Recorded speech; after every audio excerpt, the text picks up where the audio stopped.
पटना विश्वविद्यालय छात्र संघ चुनाव में राजद की करारी हार हुई है, जिसमें तेजस्वी यादव के सभी उम्मीदवारों को हार का सामना करना पड़ा है। ये हार तेजस्वी यादव के लिए चिंता का कारण बन सकता है, जो खुद को युवाओं के प्रतिनिधित्व और राजद को युवाओं की पार्टी कहते रहे। चुनाव परिणाम में पहली बार एक महिला उम्मीदवार अध्यक्ष बनी है और केंद्रीय पैनल की 5 में से 3 पदों पर लड़कियों ने जीत हासिल की है। एबीवीपी की मैथिली मृणालिनी अध्यक्ष पद पर जीती, जबकि एनएसयूआई के 2 उम्मीदवार कोषाध्यक्ष और संयुक्त सचिव के पद पर जीत हासिल की। राजद की करारी हार के बावजूद प्रशांत किशोर की पार्टी जनसुराज को युवाओं का खूब समर्थन मिला है, जो बिहार की राजनीति में एक महत्वपूर्ण संकेत है। जनसुराज पार्टी के उम्मीदवारों ने लगभग सभी सीटों पर विरोधियों को टक्कर दी और युवाओं के बीच अपनी उपस्थिति दर्ज कराई।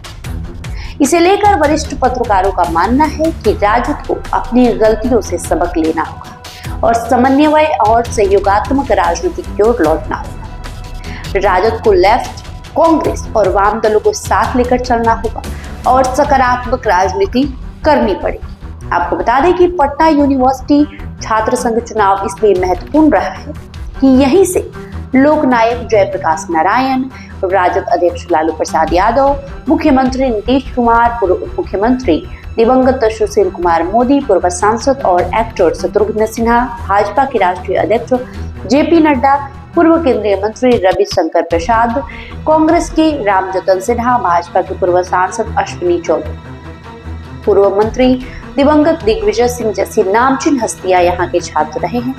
कई नामी गिरामी नौकरशाह भी पटना विश्वविद्यालय के छात्र रहे, जिनमें राजीव गाबा, अंजनी कुमार सिंह, आमिर सुबहानी, मुचकुंद दुबे, आईपीएस किशोर कुणाल जैसे लोगों ने खूब नाम कमाए।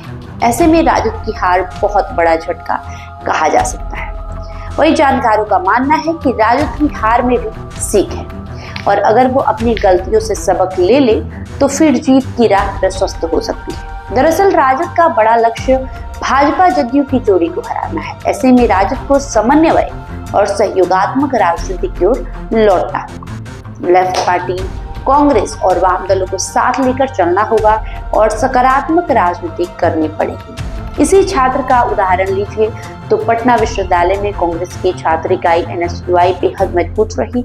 इसके 2 कैंडिडेट ने जीत हासिल की, लेकिन राजद अपनी ही ठसक में रह गई कि सबसे मजबूत वो है और उनके सहयोगी कुछ लोग होंगे। ऐसे में राजद को झटका लगना स्वाभाविक ही रहा है।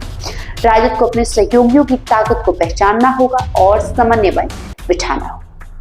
आपको बता दें, इस साल के अंत में बिहार में विधानसभा चुनाव होने वाले हैं और इसके पहले जैसे कि उपचुनाव में या फिर छात्र संघ के चुनाव में राजद को जिस तरीके से हार का सामना करना पड़ रहा है, इससे राजद को सीख लेने की जरूरत है। राजद पार्टी को सबक लेने की जरूरत है कि सिर्फ किसी पे पलटवार करना, सरकार की कमियों को दिखाना और किसी गठबंधन पर कमेंट्स करने से ही नहीं होने वाला है कुछ।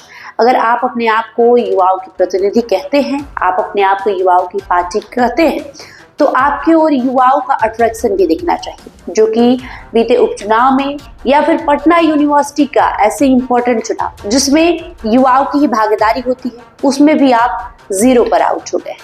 वही नई पार्टी रहने के बावजूद भी जनसुराज ने अच्छा खासा प्रदर्शन किया है और लगभग सभी पदों पर अपने विरोधियों को जमकर टक्कर दी। तो कहीं ना कहीं से राजद को सबक लेनी होगी और राजद को अपने गठबंधन पर ध्यान देना होगा। अपने गठबंधन में जितनी भी पार्टियां हैं, चाहे वो कांग्रेस हो, चाहे वो लेफ्ट हो, चाहे वो वाम दल हो, उनके साथ एक सामंजस्य, एक समन्वय बिठाना होगा ताकि विधानसभा चुनाव में एक गठबंधन के तौर पर अच्छा प्रदर्शन किया जाए, ना कि ये सोचना कि महागठबंधन में सबसे बड़े हम हैं और सभी पार्टियां हमारी पिछलगू है। बहरहाल आपका इस खबर को लेकर क्या प्रतिक्रिया है, कमेंट बॉक्स में लिखकर जरूर बताएं। बहुत बहुत शुक्रिया।